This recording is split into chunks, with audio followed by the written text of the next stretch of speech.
On est bon? On est super bonne. Girls, you are powerful. We run this mother. La femme puissante est un genre de monstre. Il n'y a pas à se réjouir qu'une femme ait du pouvoir. Je vais le dire, t'as du clito. Femme puissante, deux mots qui ne vont pas forcément bien ensemble, deux mots qui sonnent bizarres à l'oreille. On dit qu'elles sont belles, charmantes, piquantes, délicieuses, vives, intelligentes, parfois dures, manipulatrices ou méchantes, mais on dit rarement des femmes qu'elles sont puissantes. Ce mot-là serait réservé aux hommes. Eh bien nous, cet été, chaque samedi, nous célébrerons une femme puissante. Écrivaine, dirigeante, rabbine, femme politique, photographe ou actrice. Et ce samedi, notre invitée est un feu d'artifice. Femme puissante, Léa Salamé, sur France Inter. Bonjour Béatrice Dalle. Bonjour. Merci d'avoir accepté notre invitation. Je suis trop mignonne. On est dans un café à côté de chez vous, enfin pas loin de chez vous, un café que vous aimez bien. Ouais. Pourquoi? Parce que tous les mecs qui bossent sont vraiment très gentils. Et c'est à 2 mètres de chez moi, donc même si je veux venir en pyjama avec mon doudou, c'est possible. On vous avait demandé de faire l'interview chez vous, vous avez dit non. Pourquoi? Non, parce que personne ne rentre chez moi. Personne? Non. Même vos amis? Personne ne rentre chez moi. Jamais un homme, par exemple. Un amoureux, un truc, jamais. Jamais un homme ne rentre chez vous? Non. Sérieusement? Ouais. Pourquoi? C'est pas du tout qu'il y a un truc que j'ai envie de cacher.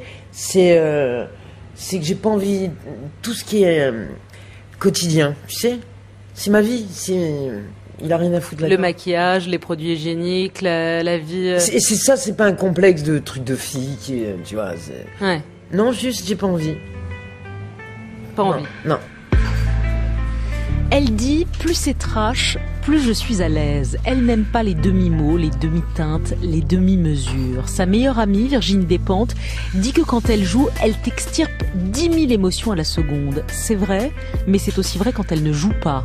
Rencontrer la plus grande bouche du cinéma français est une expérience qui ne s'oublie pas. Elle qui se balade dans notre inconscient depuis tellement longtemps, depuis son apparition ahurissante dans 37.2 le matin. Elle est incandescente, émouvante, excessive, elle est surtout de celle à qui on pardonne tout. Elle nous a donné rendez-vous dans un café du Marais, pas loin de chez elle. Béatrice Dalle est notre invitée. Béatrice Dalle, si je vous dis que vous êtes une femme puissante, vous me répondez quoi? Je l'entends souvent et je trouve ça puissante en quoi? Puissante...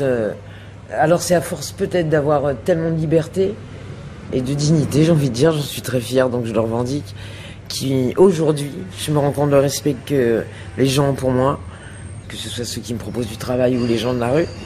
Et c'est ma grande phrase, c'est que l'intégrité ça paye. Alors peut-être puissance à ce niveau-là, mais sinon je...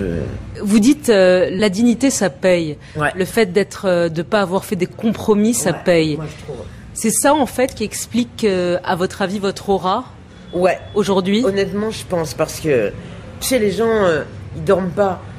On voit bien les escrocs. Mais moi, ma manière de fonctionner, c'est de faire que des choses dont je suis super fière. Et bien sûr, comme tout le monde, c'est cool s'il y a de l'argent que je suis payé. Mais je suis toujours en galère de thunes et je m'en plains pas parce que j'ai une vie géniale. Et grâce à cette attitude, j'ai travaillé avec les gens qui me faisaient rêver. Pour vous, la femme puissante, c'est la liberté, vous dites, et c'est aussi l'indépendance. Vous l'avez écrit sur votre bras là. Pasolini l'a écrit et je l'ai. C'est quoi en fait? Qu'est-ce qu'il a écrit? Vous pouvez le dire? Ce que ça signifie, c'est que ma grande liberté, ma soif de ça, et j'aurais pas pu vivre autrement, eh ben, ça a aussi induit ma solitude, quoi. C'est pour ça que quand tout à l'heure, on parlait dans ma maison, personne ne rentre, et j'entends souvent plein d'actrices qui disent « je suis une femme avant d'être une actrice ». Moi, j'ai envie de dire « je suis une actrice avant d'être une femme ». Parce que j'ai pas de vie privée. Mais vous dites que le prix de la liberté, c'est la solitude. Ouais. C'est la solitude. Ouais. Et qu'est-ce qu'il y a écrit sur votre bras? Qui est ma force induit ma solitude, qui est ma faiblesse aussi. Mon indépendance qui est ma force induit ma solitude qui est ma faiblesse. C'est une phrase de Pasolini. De Pasolini. Que vous aimez beaucoup. Oui, parce que quand j'ai découvert cette phrase, tu sais, bien sûr que j'aime Pasolini, mais je voulais aussi écrire quelque chose qui me corresponde à moi, pas un truc complètement abstrait qui aurait voulu rien dire, même s'il y a peu de phrases chez Pasolini qui ne veulent rien dire pour moi. Celle-là, oui, elle me correspondait bien, je trouve. Il y a un autre tatouage sur votre bras. C'est marrant, c'est juste votre bras gauche qui est...